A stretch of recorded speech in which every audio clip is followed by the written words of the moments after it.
اتنا پتلا وہ لباس پہنتی تھی، اس لیے اس عذاب میں وہ گرفتار کر دی گئی۔ میں پوچھنا چاہتا ہوں اے اسلام کی مقدس شہزادیوں، تمہارا جسم بہت نازک ہے، تم بہت کمزور ہو، تمہیں صنف نازک کہا گیا ہے۔ مرد تو مرد ہے، اگر اللہ اپنا عذاب پتھر اور پہاڑوں پر ڈال دے تو پہاڑ بھی اللہ کے عذاب کو برداشت نہیں کر سکتے۔ میری بہنوں، تم اللہ کے عذاب کو کیسے برداشت کر سکو گی؟ تمہارا یہ نازک وجود اللہ کے عذاب کو کس قدر برداشت کرنے کی طاقت رکھتا ہے؟ ذرا سوچو تو صحیح۔ آج تم اپنے حسن کی نمائش کر رہی ہو، آج تم باریک اور پتلے کپڑے پہن کر کے اپنے حسن کو دنیا کے سامنے ظاہر کر رہی ہو۔ کیا تمہیں ڈر نہیں لگتا یہ تمہارا حسن زیادہ دن تک تمہارے پاس نہ رہ سکے گا؟ جوانی کتنے دن کے لیے آتی ہے؟ جوانی آتی ہے جانے کے لیے، جوانی آتی ہے ختم ہونے کے لیے۔ زیادہ سے زیادہ جوانی 10 سے 15 سال تک تمہارے پاس رہے گی۔ اپنی جوانی کی عمر میں تم اپنے حسن کی نمائش کر لو، تم اپنے حسن کی خوب نمائش کرو گی۔ اس کے بعد پھر کیا ہے؟ جس حسن کی تم نمائش کر رہی ہو، یہ نمائش تمہارا کرنا اسی تمہارے خوبصورت چہرے کو کبھی قبر کے کیڑے کھائیں گے، کبھی قبر کی مٹی کھائے گی۔ اپنی بڑی بڑی آنکھوں میں کاجل لگا کر، اپنی خوبصورت آنکھوں میں کاجل لگا کر بار بار آئینوں کو دیکھتی ہو اور بار بار عورتوں پہ فخر محسوس کرتی ہو کہ میری آنکھیں اتنی خوبصورت ہیں، میرا چہرہ اتنا خوبصورت ہے۔ ارے نادانو، تمہارے خوبصورت چہرے کی حقیقت کیا ہے؟ اگر تمہارے چہرے پر چند پھنسیاں نکل آئے تو تمہارا شوہر بھی تمہاری طرف نگاہ اٹھا کر دیکھنے کو تیار نہ ہوگا، مگر اللہ اکبر، اس دنیا کے اندر اپنے چہرے کو حسین بنانے کے لیے، اپنے چہروں کو خوبصورت بنانے کے لیے اس قدر اہتمام کرتی ہو اور خوبصورت چہرے پہ اتنا مٹک مٹک کر اتراتی ہو۔ یہ تمہارا خوبصورت چہرہ قبر کے اندر 3 دن کے اندر بگڑ جائے گا، 3 دن کے اندر اسے قبر کے کیڑے کھائیں گے۔ حضرت سعید ابن مسیب رحمت اللہ تعالی علیہ فرماتے ہیں، جب حضرت علی مرتضیٰ کے ساتھ میں قبرستان گیا تو میں نے جانے کے بعد کیا دیکھا؟ علی مرتضیٰ نے قبر والوں کو سلام کیا اور سلام کرنے کے بعد پوچھا، اے قبر والوں تمہارا کیا حال ہے، تمہاری کیا کیفیت ہے؟ تو ایک قبر سے آواز آئی، علی کیا پوچھتے ہو؟ جس خوبصورت بالوں کو ہم دن میں کئی مرتبہ سنوارتے تھے وہ بال ہماری کھوپڑیوں سے جھڑ چکے ہیں۔ اے علی کے مرتضیٰ، جن آنکھوں پر ہم بہت فخر کرتے تھے وہ آنکھوں کے گودے بہ بہ کر کے گالوں سے گر رہے ہیں۔ جس چہرے کی اور گالوں کی سرخی پر ہم اتراتے تھے ان گالوں کے گوشت کو کیڑوں نے کھانا شروع کر دیا ہے۔ اب تم ہمارا حال کیا پوچھتے ہو؟ جس جسم پر پرفیوم لگا کر، جس جسم پر عطر لگا کر دنیا کے سامنے فخر محسوس کرتے تھے اس جسم کو ازدہے ڈس رہے ہیں۔ اے علی، اب ہم تمہیں اپنا کیا حال سنائے؟ اے اسلام کی مقدس شہزادیوں، اپنے بڑے بالوں کی نمائش کے لیے تم اس قدر سرگردہ نظر آتی ہو، اس قدر کو لاہو پر کوشا نظر آتی ہو۔ یہ تمہارے بال تمہاری قبر میں جھڑ جائیں گے، یہ تمہاری آنکھیں اسے قبر کے بچھو کھائیں گے، حشرات الارض اسے کھائیں گے۔ اور اللہ کے رسول تو یہاں تک فرماتے ہیں آج عورتیں اپنے حسن کا غلط استعمال کر کے کبھی کسی غیر محرم لڑکے سے محبت کا پیغام دیتی نظر آتی، پیار و محبت کے نام پر اجنبی لڑکوں سے دوستی کرتی نظر آتی، اور یہ آج فیشن بن چکا ہے، اسے عیب نہیں سمجھا جاتا۔ وہ عورتیں کان کھول کر سن لیں جو لوگوں سے غلط تعلقات قائم کرتی ہیں۔ فرمایا گیا جن عورتوں نے دوسرے مردوں سے تعلقات قائم کرنا تو بہت بڑا جرم ہے، ایک مرتبہ اپنا ہاتھ کسی دوسرے مرد کے ہاتھ میں دیا ہوگا، اس عورت پر اللہ اس کی قبر میں 99 سانپ مسلط فرمائے گا، اور اس میں سے ایک سانپ کی طاقت کا عالم یہ ہوگا کہ وہ سانپ اگر سانس لے دنیا میں، وہ سانپ اگر دنیا میں سانس لے تو اس کی سانس کی گرمی سے پوری دنیا کے انسان مر جائیں، اور اگر وہ سانپ کسی پہاڑ پر اپنی دم کو مار دے تو پہاڑ ریزہ ریزہ ہو جائے، اتنا طاقتور وہ سانپ ہے۔ ایسے ایسے طاقتور 99 سانپ اس عورت پر مسلط کیے جائیں گے جس نے ایک مرتبہ اپنا ہاتھ کسی غیر مرد کے ہاتھ میں دیا ہوگا۔ آج لڑکوں سے دوستی فیشن سمجھا جا رہا ہے، بچیاں سج دھج کر اسکول اور کالج کا رخ اس لیے کرتی ہیں، الا ماشاءاللہ سب کی بات نہیں کرتا کہ لڑکے انہیں دیکھیں ان کی طرف متوجہ ہوں۔ اللہ کے رسول صلی اللہ تعالی علیہ وسلم نے فرمایا، میں نے معراج کی رات ایک منظر دیکھا کہ آگ کی کینچی سے کچھ عورتوں کی جلدیں کاٹی جا رہی ہیں، آگ کی کینچی سے ان کی جلدیں کاٹی جا رہی ہے۔ جو خواتین آپریشن کو جانتی ہے اور جن کا آپریشن کسی مقام پر یہ کہاں ہوا ہے یا انہوں نے آپریشن کی داستان کو سنا ہوگا تو انہیں معلوم ہوگا کہ جب کسی کی جلد ڈاکٹر کاٹتا ہے تو پہلے اسے بے ہوش کرتا ہے، پھر بڑی نزاکت کے ساتھ ہلکے ہلکے انداز سے کاٹتا ہے، پھر جب ہوش آتا ہے تو انسان کتنا تڑپتا ہے، کتنا بے چین ہوتا ہے، کتنا بے قرار ہوتا ہے۔ بہت احتیاط کے ساتھ اگر بے ہوش کر کے انسان کی جلد کاٹی جائے تو انسان اتنا تڑپتا ہے۔ میری بہنوں ذرا سوچو تو صحیح کہ آگ کی کینچی سے کچھ عورتوں کی جلدیں کاٹی جا رہی تھی۔ غیب دار رسول صلی اللہ علیہ وسلم نے فرمایا، میں وہ منظر دیکھ کر بے قرار ہو گیا۔ میں نے پوچھا، جبریل یہ کون عورتیں ہیں اور ان پر یہ عذاب کیوں ہے؟ تو جبریل نے کہا، یا رسول اللہ یہ آپ کی امت کی وہ عورتیں ہیں جو اس لیے بن سنور کے گھر سے نکلتی تھی کہ مرد ان کی طرف راغب ہو اور ان کی طرف دیکھے، اس لیے انہیں اس عذاب میں مبتلا کیا گیا۔ اے اسلام کی مقدس شہزادیوں، تم مغربی تہذیب اور فیشن پر عمل کرنے کے بعد بہت زیادہ کامیاب نہیں ہو سکتی، بہت زیادہ کامران نہیں ہو سکتی۔ اور سنو، یہ دنیا ایسی بدترین جگہ ہے، یہ دنیا ایسا بدترین مقام ہے، یہاں کوئی کسی کا نہیں۔ جب تک تمہاری جوانی تمہارے پاس ہے، ہر آنے والا تمہارے قریب آنے کی سوچے گا، تمہارے حسن کو پھول کی طرح جو حسن اللہ نے عطا کیا ہے اس کو مل دینے کے بعد وہ ایسا غائب ہوگا کہ پھر تمہیں کہیں نظر نہیں آئے گا۔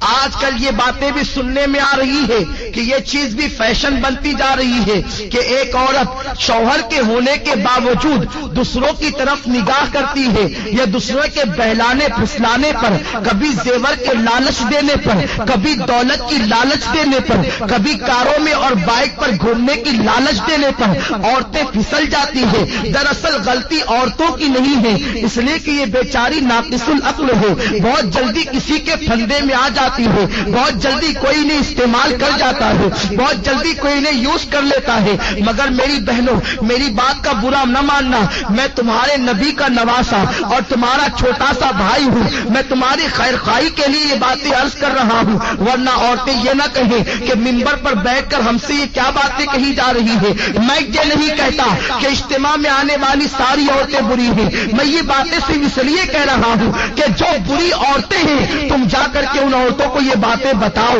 تاکہ وہ استعمال ہونے سے بچ جائیں، تاکہ وہ غلط کاموں سے بچ جائیں۔ میری بہنوں، میں تم سے پوچھنا چاہتا ہوں، تمہارے پاس جوانی زیادہ دن تک رہنے والی نہیں ہے، 10 سے 15 سال تک تمہاری جوانی تمہارے پاس رہے گی۔ اور سنو، اللہ کے رسول صلی اللہ تعالی علیہ وسلم نے فرمایا فرمایا عورتوں کا سب سے بڑا زیور عورت کی شرم و حیا ہے. جو عورت جتنی باحیا ہے وہ عورت اتنی زیادہ معزز ہے, وہ عورت اتنی زیادہ مکرم ہے. سنو, اگر تمہارا شوہر غریب ہے, اگر تمہارا شوہر بہت زیادہ نادار و مفلس ہے, تب بھی اسی شوہر کے ساتھ وفاداری کرو, اس کے ساتھ غداری مت کرو. اگر کوئی انسان کتنا ہی زیور کا لالچ دے, کتنی دولت کا لالچ دے, کتنے ہی کاروں میں بائک پہ گھومنے پھرنے کا لالچ دے, کبھی کسی کی طرف نگاہ اٹھا کر نہ دیکھنا. اس لیے کہ اگر دنیا کے اندر کسی کے زیور کے لالچ میں پھنس کر, اگر کسی دنیا دار انسان کی لالچ میں آ کر تم اپنی آبرو کا سودا کر بیٹھو گی, تم اپنی عزت کا سودا کر بیٹھو گی, سب کچھ چلا جائے گا. دنیا میں عزت بھی چلی جائے گی اور آخرت میں تم جہنم کا ایندھن بنو گی. اور اگر تم نے اپنی عزت کو سنبھال کر رکھا, اپنی حیا کو سنبھال کر رکھا اور غریب شوہر کے ساتھ تم نے وفاداری کے ساتھ اپنے شوہر کے ساتھ وفاداری کی, تو نبی کا فرمان سنو. میرے آقا فرماتے ہیں جو عورت اپنے غریب شوہر کے ساتھ وفاداری کے ساتھ رہتی ہے, اپنی آبرو کا سودا نہیں کرتی, ایسی عورت کو اللہ میری بیٹی فاطمہ کے ساتھ بغیر حساب و کتاب جنت میں داخل فرمائے گا. اب اگر تم بغیر حساب و کتاب جنت میں داخل ہونا چاہتی ہو سیدہ فاطمہ کے ساتھ, تو اپنی آبرو کا سودا نہ کرنا, کسی کے لالچ دینے میں نہ آنا.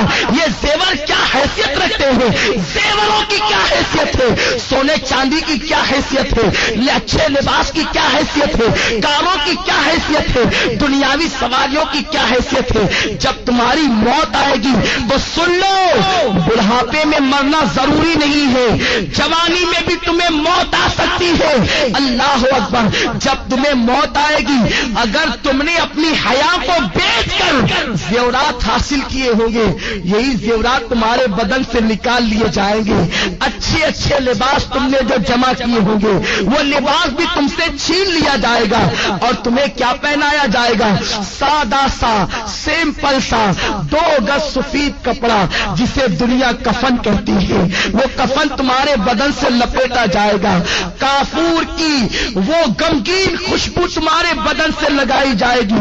تمہاری سہیلیاں آج جو تم سے کہتی ہے چل اس غربت میں کیا رکھا ہے, اس غربت میں کیا رکھا ہے, چل چل کر عیش کی زندگی گزار. یاد رکھنا ان ظالموں کی بات کبھی مت سننا.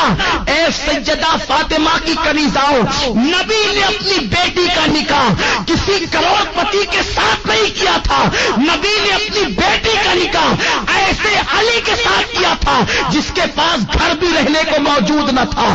حضرت علی کے میں سے میرے آقا کہتے ہیں علی میں فاطمہ کے ساتھ تمہارا نکاح کرنا چاہتا ہوں. علی ایسے تھے اس وقت ان کے پاس مہر دینے کے لیے پیسے بھی نہ تھے, کپڑے پہنانے کے لیے پیسے بھی نہ تھے. عرض کرتے ہیں یا رسول اللہ, نہ مہر دینے کے پاس میرے پاس پیسے ہیں, نہ کپڑا خریدنے کے لیے میرے پاس پیسے ہیں. حضور فرماتے ہیں میری زرہ لے کر کے جاؤ, اسے بازار میں بیچ دو اور کپڑے خرید کر کے لاؤ اور فاطمہ کا مہر ادا کرو. میں پوچھنا چاہتا ہوں نبی چاہتے تو اپنی بیٹی کا نکاح کسی دولت مند کے ساتھ کر دیتے.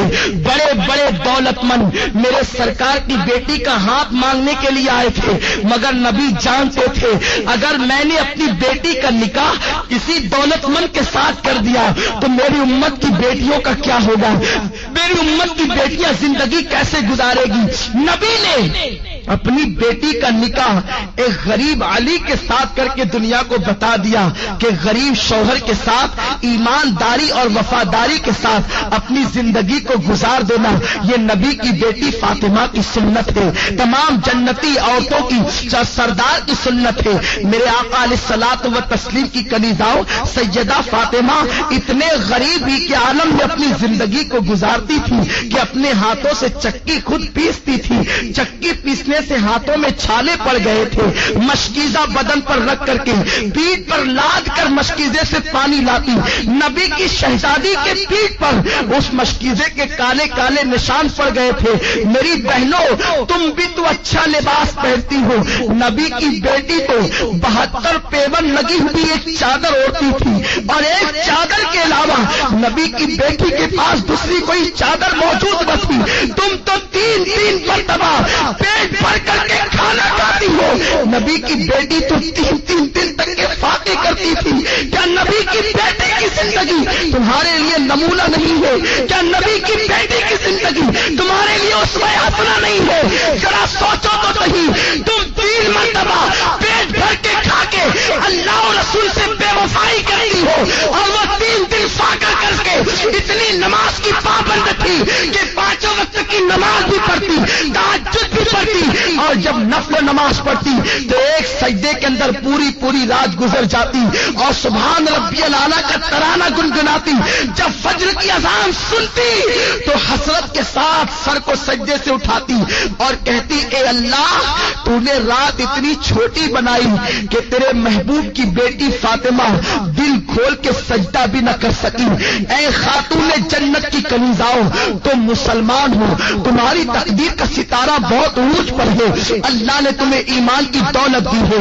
غیر مسلم عورتوں کو دیکھ کر ان کی طرح بننے کی کوشش نہ کرو، فلموں میں ہیروئن کو دیکھ کر ان کی طرح بننے کی کوشش نہ کرو۔ ذرا سوچو تو صحیح، میرے آقا فرماتے ہیں میں نے عورت کی عزت کو کعبے سے بھی بلند کر دیا ہے، تمہاری عصمت کو نبی نے کعبے سے بلند کیا ہے، تمہیں اپنے آپ کا کوئی خیال نہیں، تم پارکوں میں جا کر اللہ اکبر اللہ کی نافرمانی کر رہی ہو۔ اور سنو، کوئی کہیں بھی جائے سب کی نگاہ سے تو چھپ کر تم گناہ کر سکتے ہو، اللہ کی نگاہ سے تم کبھی نہیں چھپ سکتے۔ قرآن کہتا ہے ان اللہ کان علیکم رقیبا، تم جہاں کہیں ہو اللہ تم پر سخت نگرانی فرما رہا ہے۔ دوسرے مقام پر میرے رب نے فرمایا واتقوا اللہ ان اللہ خبیر بما تعملون، اللہ سے ڈرو کہ وہ تمہارے ایک ایک پل کی خبر رکھتا ہے۔ اور یہ بھی سن لو میری بہنوں، اگر تم نے اللہ سے ڈر کر گناہوں سے توبہ کر لی تو اللہ کے رسول فرماتے ہیں جو اللہ سے ڈرتا ہے اللہ اسے سب سے بے نیاز کر دیتا ہے، اللہ محتاجی کو دور کر دیتا ہے۔ جو اللہ سے ڈرتا ہے اللہ اسے ایسی جگہ سے روزی عطا کرتا ہے جہاں پر اس کا گمان بھی نہیں جاتا۔ آؤ میں آپ کو استقامت فی الدین کے حوالے سے اور اللہ کے خوف کے حوالے سے ایک بڑی پیاری حکایت پیش کروں۔ امام یافعی علیہ رحمت و رضوان فرماتے ہیں میری بہنیں غور سے سنیں اور اللہ کا خوف اپنے دل کے اندر پیدا کریں۔ جب ایک عورت اللہ سے ڈر کر گناہوں کو ترک کر دیتی ہے تو اللہ اس کے مقام کو کتنا بلند فرما دیتا ہے۔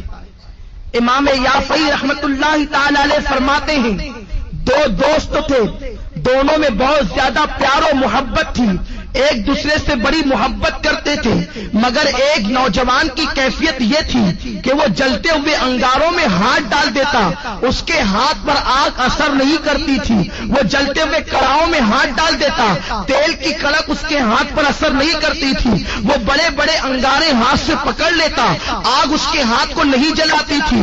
لوگ حیران رہتے تھے آخر اس کے اندر خصوصیت کیا ہے، اس کی خاصیت کیا ہے کہ آگ اس کے ہاتھ پر اثر نہیں کرتی۔ ایک مرتبہ اس کا جو بہت زیادہ قریبی دوست تھا اس نے پوچھا یار ذرا یہ تو بتا آخر آگ تیرے ہاتھوں کو کیوں نہیں جلاتی ہے، تو آگ کو ہاتھ میں لے لیتا ہے، آگ تیرے ہاتھ پہ اثر کیوں نہیں کرتی ہے، یہ تو بہت تعجب کی بات ہے۔ اس نوجوان نے کہا یہ بہت بڑا راز ہے دوست، میں نہیں بتا سکتا۔ آخرکار اس نے بہت زیادہ پریشر کیا اور پھر اس دوست نے کہا سن لے، اگر تم میرے اس راز کی بات کو سننا چاہتا ہے تو سن، میری بہنوں سے کہتا ہوں، میری بہنوں تم بہت بہت غور سے اس حکایت کو سنو، شاید یہی حکایت آپ کی زندگی کے اندر انقلاب پیدا کر دے۔ وہ نوجوان کہتا ہے میرے بھائی دراصل معاملہ یہ ہے، میں نوجوان تھا، میں نے جوانی کی دہلیز پہ قدم رکھا، میرے پاس حسن بھی تھا، میرے پاس دولت بھی تھی، میرے پاس سب کچھ تھا، میں بڑے مالدار باپ کا بیٹا تھا۔ جب میں نے جوانی کی دہلیز پہ قدم رکھا تو مجھے عیاشیوں کی فکر ہوئی۔ ظاہر سی بات ہے جب انسان کے پاس دولت آتی ہے تو وہ عیاشی کی طرف بڑھتا ہے، وہ کسی نہ کسی کی عصمت کا سودا کرنے کا سوچتا ہے۔ وہ نوجوان کہتا ہے ایک رات میں کھانا کھا کے گرمیوں کے موسم میں اپنے گھر کے اوپر کے چھت پر ٹیرس پر گھوم رہا تھا، ٹہل رہا تھا۔ میں نے کیا دیکھا کہ میرے گھر کے سامنے ایک بہت خوبصورت لڑکی ٹہل رہی ہے۔ جب میں نے اس لڑکی کو دیکھا تو اس سے میرے دل میں محبت پیدا ہو گئی۔ میں نے اس لڑکی سے گفتگو کرنا چاہیے۔ میں نے اس لڑکی سے کہا تجھے جتنی دولت چاہیے لے لے، مگر تم میرے ساتھ میں جیسا کہوں ویسا ہی کرنا۔ مگر وہ لڑکی کوئی معمولی لڑکی نہیں تھی، وہ آج کل کی آوارہ لڑکیوں کی طرح، آج کل کی اسکول اور کالج کی اپنی مرضی سے جینے والی لڑکیوں کی طرح لڑکی نہیں تھی۔ اس لڑکی کے ماں باپ نے اس کی پرورش ٹی وی اور وی سی آر کے سائے میں نہیں کی تھی، بلکہ وہ لڑکی ایک نیک اور پرہیزگار ماں باپ کی بیٹی تھی۔ اس کے ماں باپ نے اس کی پرورش جو ہے وہ ناولوں کے سائے میں، ہیروئن اور ہیرو کی زندگی کے سائے میں نہیں بلکہ سیدہ فاطمہ کے کردار کے سائے میں کی تھی، قرآن مقدس کی تعلیم کے سائے میں کی تھی۔ جب اس لڑکی کے سامنے اس نوجوان لڑکے نے دولت کو پیش کر کے اس کی عصمت کا سودا کرنا چاہا تو لڑکی نے بڑا پیارا جواب دیا، اے نوجوان لذت کے لیے گناہ مت کر، لذت چلی جائے گی گناہ باقی رہ جائے گا۔ لذت کے لیے گناہ مت کرو، یہ لذت چلی جانے والی چیز ہے، اور گناہ ایک مرتبہ گناہ کے دفتر میں لکھ دیا گیا وہ ہمیشہ باقی رہے گا۔ ارے ایک گناہ کا عذاب انسان برداشت نہیں کر سکتا، انسان ہزاروں گناہ کرتا ہے۔ قرآن کہتا ہے اِنَّ بَطْشَ رَبِّكَ لَشَدِيدٌ، تیرے رب کی پکڑ بڑی سخت ہے۔ اے میری بہنوں، کم از کم اپنے آپ سے تو تم محبت کر لو، اللہ کا عذاب بڑا خطرناک ہے۔ ساری دنیا مل کر اس کے ایک چھوٹے سے عذاب کو برداشت نہیں کر سکتی، تم اتنے گناہ کر کے اتنے بے باکی کے ساتھ زندگی گزارتے ہو، تمہیں اللہ کا ڈر نہیں ہے، تمہیں مرنا نہیں ہے کہ تمہیں قبر میں نہیں جانا ہے۔ وہ نوجوان کو اس لڑکی نے کہا لذت کے لیے گناہ مت کر، لذت چلی جائے گی گناہ باقی رہ جائے گا۔ وہ نوجوان کہتا ہے میں اس لڑکی کے پیچھے لگا رہا، وہ لڑکی مجھے اللہ سے ڈراتی رہی۔ آخر کیا ہوا، ہمارے شہر میں قحط سالی کا زمانہ آیا، سوکھا پڑ گیا، قحط پڑ گیا، ہر غریب امیر کے دروازے پر بھکاری کی طرح کھڑے ہو گئے۔ میں مالدار باپ کا بیٹا تھا، میرے باپ نے مجھے بہت سارا اناج دیا، کہا بیٹا تقسیم کرو۔ میں اناج تقسیم کر رہا تھا کہ میرے دروازے پہ وہ لڑکی بھی چلی آئی۔ میں نے اس لڑکی کو قطار میں دیکھا، میں خوش ہو گیا کہ آج اپنی دل کی خواہش پوری کروں گا۔ میں نے جلدی جلدی اپنے نوکروں سے کہا کہ اس سب کو دے کر کے بھگا دو، اور اس لڑکی کو میں نے اپنے کمرے میں بلایا۔ لڑکی سے پوچھا کیا بات ہے، کیوں آئی ہو، آنے کی وجہ کیا ہے؟ لڑکی نے کہا اے نوجوان، تو جانتا ہے کہ میری شادی ہو چکی ہے اور میرے 3 بچے ہیں، میں ماں ہوں، میرے بچے بھوک کی وجہ سے تڑپ رہے ہیں، خدا کے لیے کچھ اناج دے دے تاکہ میرے بچوں کی زندگی بچ جائے۔ اس نوجوان نے کہا اے لڑکی، میں تیرے قدموں میں دولت کا اور اناج کا انبار لگا دوں گا، تو ایک مرتبہ میرے دل کی تمنا کو پورا کر۔ لڑکی نے کہا تیرے دل کی تمنا کیا ہے؟ تو اس نوجوان نے کہا کہ میں تیرے ساتھ زنا کرنا چاہتا ہوں۔ لڑکی لرز گئی اور کہنے لگی نادان، اللہ سے ڈر، اللہ کے رسول فرماتے جب کوئی لڑکا اور لڑکی زنا کرتے ہیں تو ان کا ایمان ان کے سینوں سے نکل جاتا ہے، ایمان دلوں سے رخصت ہو جاتا ہے۔ اور اللہ کے حبیب فرماتے ہیں جب کوئی مسلمان مرد اور عورت بدکاری یعنی زنا کرتے ہیں تو زمین رو کر اللہ سے کہتی اے اللہ تو مجھے اتنی طاقت دے دیتا کہ میں پھٹ جاؤں اور ان دونوں کو اپنے اندر دبوچ. اتنا بدترین جرم ہے زنا. اللہ سے ڈر، تو کیا کہہ رہا ہے؟ اس نوجوان نے جواب دیا اگر تو میرے دل کی خواہش کو پورا نہیں کر سکتی تو میں تیری بات پوری نہیں کر سکتا. لڑکی چلی گئی. جب وہ گئی تو اس نے کیا دیکھا؟ اس کے بچے رو رہے. کہتے ہیں ماں اگر تو ہمیں کھانا نہیں کھلا سکتی تو اپنے ہاتھوں سے ہمارا گلا دبا کے ہمیں مار ڈال تاکہ ہم بھوک کی شدت سے تو بچ جائیں. میری بہنوں ذرا سوچو، ایک ماں کے سامنے جب بچے زندگی اور موت کی بھیک مانگ رہے ہوں گے تو اس ماں کی ممتا نے کیا کہا ہوگا؟ لڑکی نے سوچا بچوں کی 3 بچوں کی زندگی ایک طرف ہے اور زنا ایک طرف ہے. اگر میں زنا کر لوں اور اناج حاصل کر کے بچوں کو کھلا دوں میرے بچے تو بچ جائیں گے، بعد میں توبہ کر لوں گی. توبہ کا دروازہ تو کھلا ہے. اور یہ کہہ کے وہ چل پڑی. یہ شیطان کا سب سے خطرناک جال ہے کہ ابھی تو گناہ کرو بعد میں توبہ کر لیں. ہمیشہ سوچو تمہارے پاس گارنٹی کیا ہے کہ تمہیں گناہ کرنے کے بعد توبہ کا موقع ملے گا؟ کیا گناہ کرتے کرتے مر گئے تو کیا ہوگا؟ ہمارے محلے کی بات ہے. ایک خاتون رات 12 بجے کے بعد فلم دیکھ رہی تھی. گھر میں اکیلے تنہا بیٹھے فلم دیکھتے دیکھتے اس کا انتقال ہو گیا. پورے محلے میں ہنگامہ ہو گیا کہ اس عورت کا انتقال فلم دیکھتے دیکھتے ہوا. محلے کے 80% لوگوں نے اس کا جنازہ نہیں پڑھا اور آج بھی دنیا اس پہ لعنت و ملامت کر رہی ہے. کہیں ایسا تو نہیں کہ کوئی گناہ کرتے کرتے آپ کو ہی موت آ جائے اور ساری دنیا قیامت تک آپ کا ذکر کر کے آپ کو ملامت کرے؟ تو یہ مت سوچنا کہ گناہ کرنے کے بعد توبہ کا موقع مل جائے گا. اگر گناہ کرتے کرتے موت آ گئی تو کیا ہوگا؟ میرے آقا فرماتے ہیں جو جس حال میں مرے گا اسی حال میں اٹھایا جائے گا. اگر گناہ کرتے کرتے مرو گے تو اسی کیفیت میں اٹھائے گا. تو بہرحال وہ لڑکی چل پڑی. مختصر عرض کر رہا ہوں.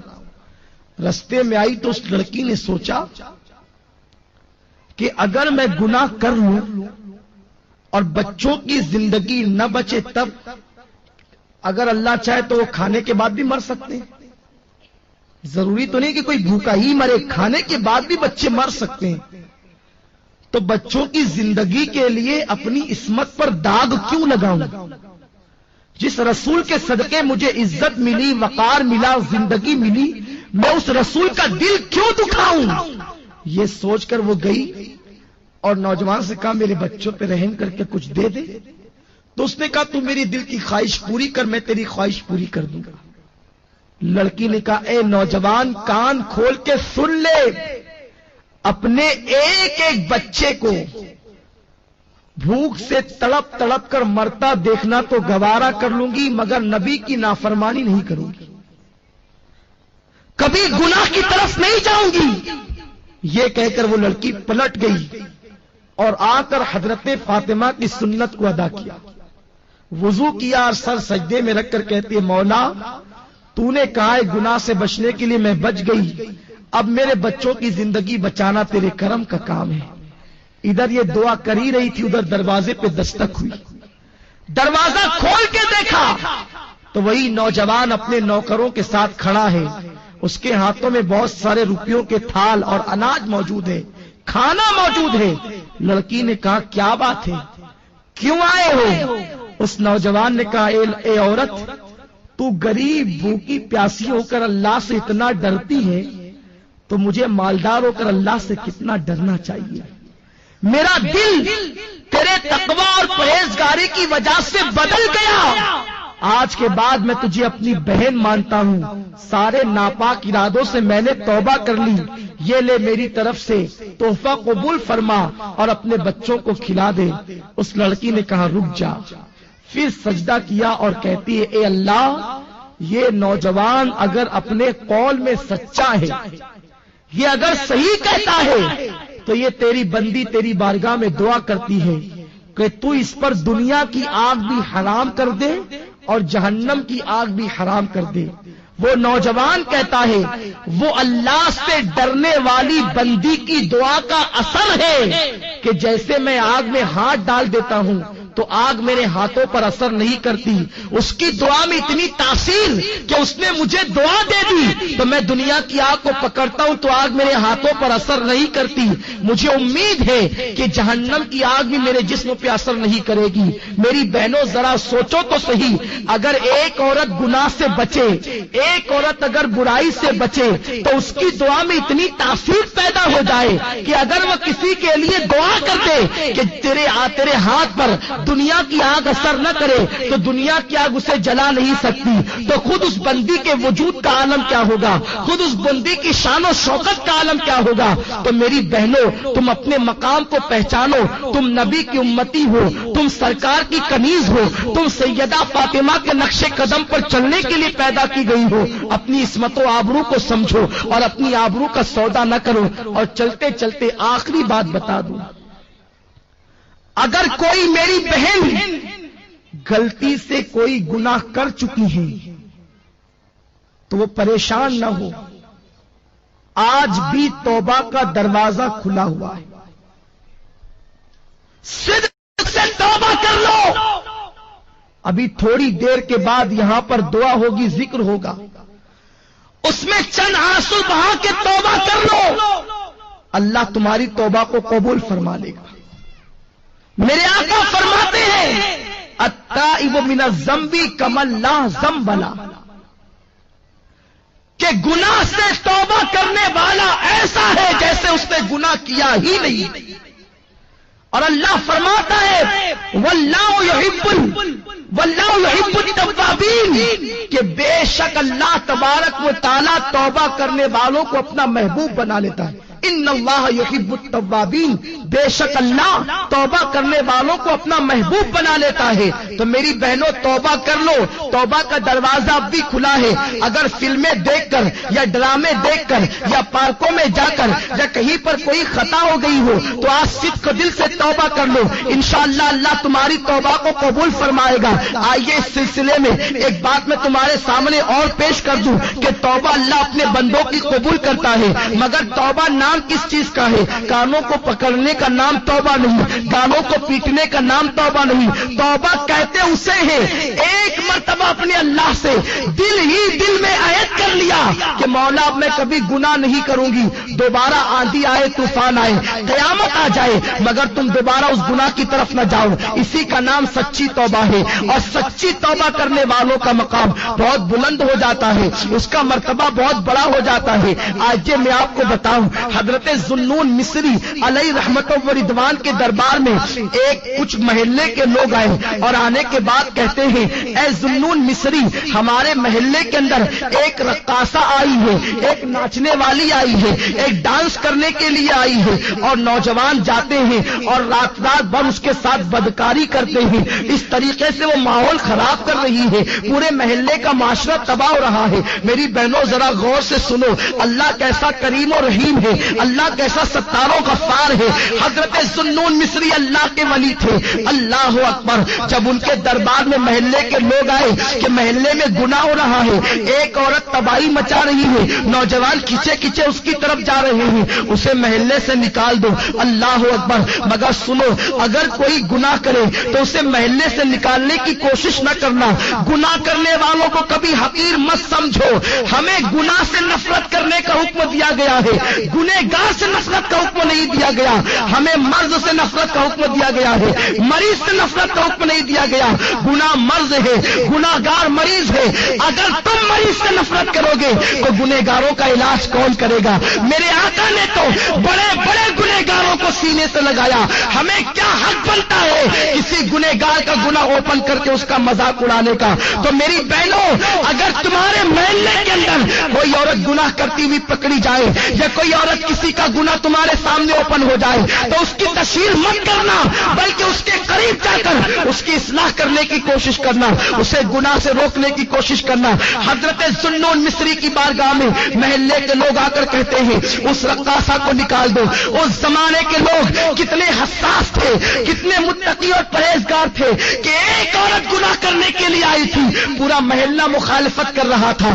یہاں تو پورا محلہ کے محلہ گناہ کرتا ہے، کوئی مخالفت کرنے والا نہیں، کوئی منع کرنے والا نہیں۔ بہرحال حضرت ذوالنون مصری نے فرمایا وہ عورت فاحشہ ہے نا، وہ عورت بدکارہ ہے نا، وہ عورت زنا کرواتی ہے، وہ عورت بدکاری کرتی ہے، ٹھیک ہے تم چلے جاؤ، انشاءاللہ میں اس کا علاج کر دوں گا۔ اس کے بعد حضرت ذوالنون مصری رحمت اللہ تعالی علیہ جاتے ہیں اور جانے کے بعد اس کے دروازے پر بیٹھ جاتے ہیں۔ جب اس کے دروازے پر بیٹھ جاتے ہیں محلے کے جتنے لڑکے آتے ہیں ذوالنون مصری جیسے ولی کو دیکھ کر بھاگ جاتے ہیں۔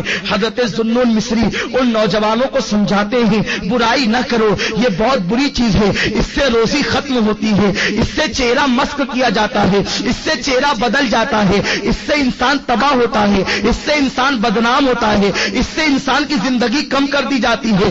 غرض کے زنا کی برائیاں وہ بتا رہے ہیں۔ وہ عورت سج دھج کے گھر میں بیٹھی ہے کہ آج میرے یہاں کون آتا ہے۔ سارے لڑکوں کو شام ہی سے ذوالنون مصری نے رخصت کر دیا اور اس کی کنیز جب دروازے پر آئی تو ذوالنون مصری اس سے کہتے ہیں تیری مالکہ سے کہنا آج تجھ سے ملنے کے لیے ذوالنون آ رہا ہے، ایک رات کی قیمت کیا ہے۔ وہ لرز گئی کہ حضرت ذوالنون مصری اتنے بڑے ولی کہلاتے ہیں اور وہ میری رات کی قیمت پوچھ رہے ہیں۔ کنیز نے آ کر بہرحال بتا دیا۔ حضرت ذوالنون مصری اتنی قیمت لے کر کے گئے اور اس لڑکی سے کہتے ہیں میں تو یہ قیمت دے رہا ہوں، اب رات بھر تمہاری میرے قبضے میں ہے، رات بھر تمہاری میرے پاس ہے، جیسا میں کہوں گا تمہیں ایسا ہی کرنا پڑے گا۔ لڑکی نے کہا میرا کام تو دولت کمانا ہے، تم جو کہو گے میں وہی کروں گی۔ اس کے بعد حضرت ذوالنون مصری نے اس کو پیسے دیے اور فرمایا آج کی تیری رات میرے لیے ہے۔ فرماتے ہیں بیٹی اسلام کی بیٹی ہر بیٹی اسلام کی بیٹی ہوا کرتی ہے، یہ تو نے جو قیمت لی ہے اب جلدی سے جا کے غسل کر اور یہ نیا لباس میری طرف سے پہن لے۔ اس لڑکی نے غسل کیا، لباس پہنا، وہ عجیب سوچ رہی تھی کہ میرے ساتھ ذوالنون جیسا بوڑھا کیا کرے گا۔ حضرت ذوالنون مصری رحمت اللہ تعالی علیہ اس لڑکی سے کہتے ہیں بیٹی آج رات تجھے کچھ نہیں کرنا ہے، مصلی بچھاتے ہیں اور پیچھے اس لڑکی کو کھڑا کرتے ہیں اور اس کے بعد کہتے ہیں بیٹی تجھے نماز پڑھنا ہے۔ اس فاحشہ زانیہ عورت نے کہا اے ذوالنون آج تک نماز کسے کہتے مجھے نہیں معلوم، ایک مسلمان ماں کے گھر میں پیدا ہوئی تھی مگر میری ماں نے غربت کی وجہ سے مجھے اس کاروبار پہ لگا دیا، اس کے بعد سے آج تک میں تو مسلمان رہی۔